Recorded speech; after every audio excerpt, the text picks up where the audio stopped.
this is Juliana Avdeeva here. Welcome to the 11th episode of Avdeeva Shostaday project, and today we are discovering the one and only B major pair from 24 Preludes and Fugues Opus 87 by Dmitri Shostaday. So this prelude is probably one of the most careless, joyful and also joking preludes in the cycle, with this amazing mood, maybe for me kind of reminding of the Peter and the Wolf character.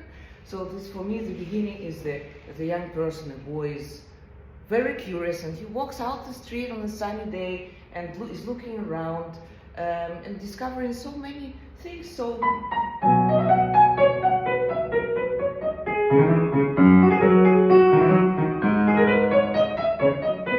look, we have the entire moving quarters in staccato, so this is already also giving us this maybe indication that this very positive young person could also be very good in pushing someone's buttons, and this we'll discover a little bit later.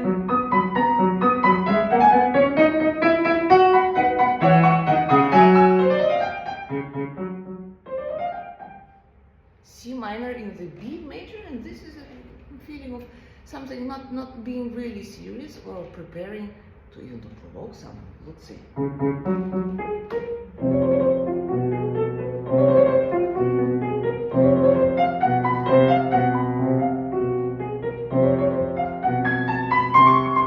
So we have this repeating element of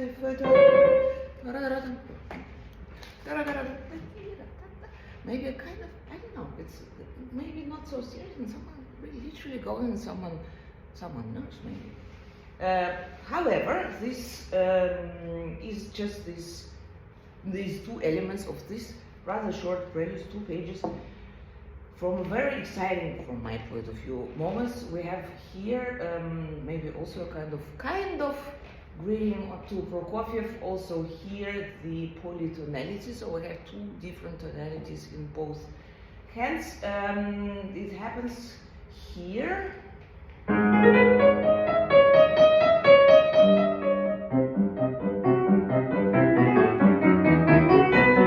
we have C major. Coming back to the B major, and the right hand is playing still in the B major. You might remember that Prokofiev very often used the polytonalities, so it's maybe, it's a kind of greeting from Shostaday towards Prokofiev. So the only serious moment here is this absolutely unexpected chorale.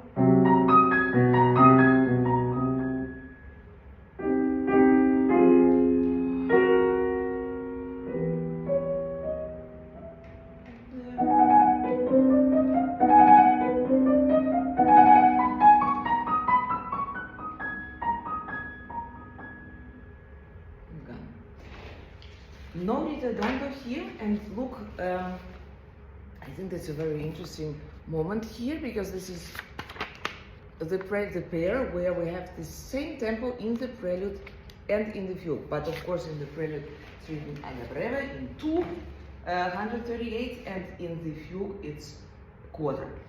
The fugue is absolutely amazing.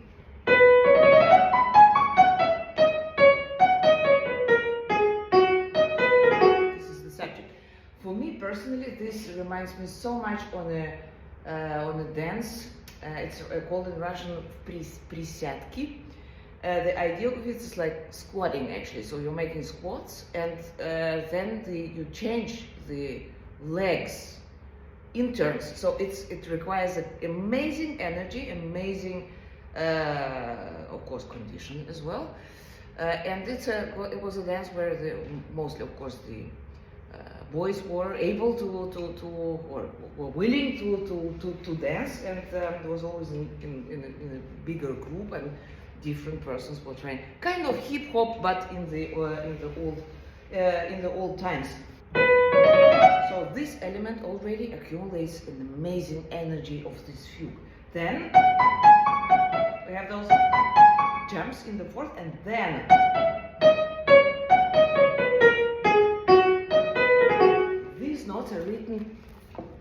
not on the beat, but off the beat. So it's something absolutely extraordinary, this syncopation in the subject, which I think also gives us this feeling of being, it's a very extravagant music. It's something absolutely out of the box. I don't recall any subject or basically kind of melody where we would constantly have this kind of shifted syncopation. It's absolutely fantastic. So look, 1, 2, 1, 2, 1, 2, 1, 2, 1, 2, 1, 2. Of course, it makes it kind of challenging to play, so it takes time until it took some time in my case that I got comfortable in this. Rhythm it gets a little bit lighter with the counter subject because it's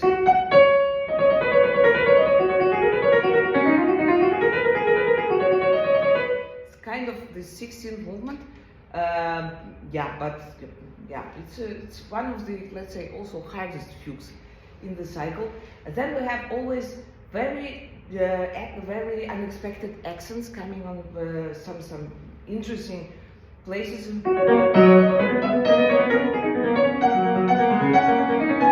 element, maybe kind of trumpet signal, is always appearing in the end of the interlude, and yeah, it gives us a kind of something where we can hold on. Kind of contrast, of course, because these three accents are on the beat, of course, as a contrast to the syncopations. Clearly, in this fugue we also have some minor subjects, subjects in minor on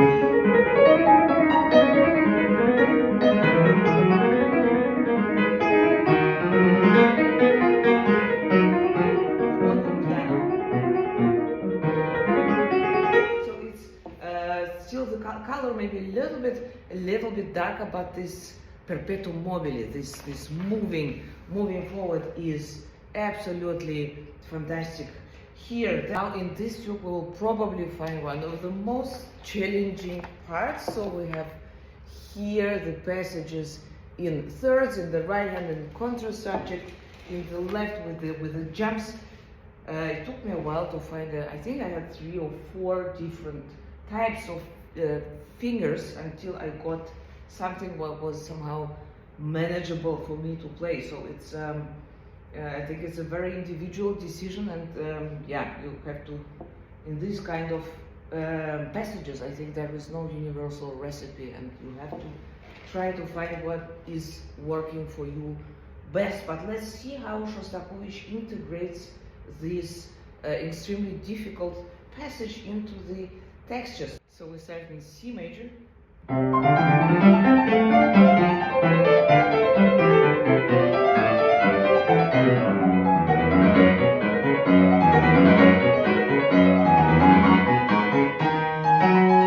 Arriving back in the E major, and that now from now on we have a kind of, I don't know, it's a very strange part of this fugue because it has no 16th movement anymore. We still have 1.5 pages to go. So it's a kind of new part of the fugue where the subject 16th, of course, they remain on their place, but we don't have this contra subject anymore. So what is interesting in this episode is that we have one subject in augmentation in the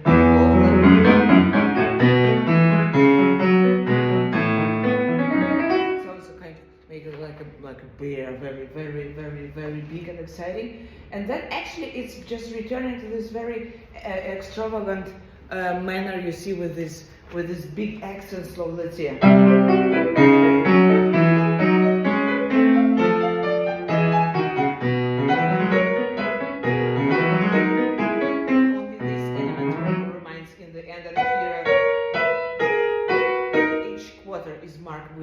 With an accent, which also brings us back to the first indication of marcatissimo in the very first subject. And finally, what we have in the end, C major.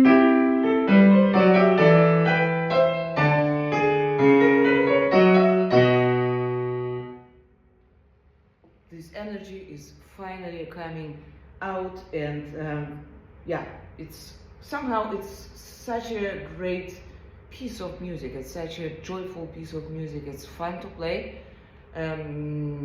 Yeah, but I have to practice it a lot every time when I play it, because it's really, it requires, you know, good condition in the hand. So yeah, but it's fun. So thank you so much for watching. Have a good week, and you know, when we see each other next week on Thursday. Thank you. Bye.